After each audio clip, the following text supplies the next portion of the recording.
কিছু কো হ্যাঁ কিছু কো না বলো কো না কো আজকে কি দিন ঈদের দিন হ্যাঁ ঈদের দিন কি দিয়ে ভাত খাইছো তোমরা হ্যাঁ ঈদের দিন কি দিয়ে ভাত খাইছো হ্যাঁ কথা বলো সরব পালে চলবো হ্যাঁ কথা বলো দর্শক সর্বশেষ পরিস্থিতি সম্পর্কে আপনাদেরকে আমি জানাবো আমাদের যে পূর্ব রূপারপাড়া ওয়ার্ডের যে আমাদের যারা সদস্য রয়েছে যারা মান্যগণ্য জঘন্য ব্যক্তিরা কুরবানি দিয়েছে এখন সারাদিন পরিশ্রম করার পরে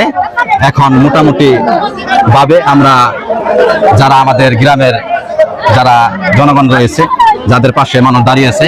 তাদেরকে অল্প কিছুক্ষণের মধ্যেই নাম ডেকে ডেকে মাংস দেওয়া হবো আপনাদেরকে দেখানোর চেষ্টা করব যে আসলে এই কোরবানিকে ঘিরে যারা মাংস পাবে তারা কতটুকু খুশি এবং তাদের মনের পরিস্থিতি সম্পর্কে আপনাদেরকে তুলে ধরার চেষ্টা করব ততক্ষণে দেখতে থাকেন দর্শক যে কথা বলতে চেয়েছিলাম আমার পাশে ছোট ভাই আসলে আজকে ঈদ আচ্ছা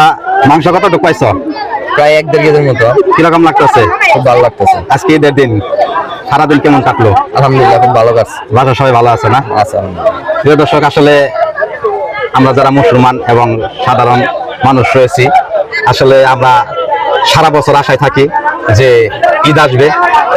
আসলে ঈদ আসলে যারা আমরা রয়েছি সাধারণভাবে যে ঈদের মধ্যে যে আসলে আমাদের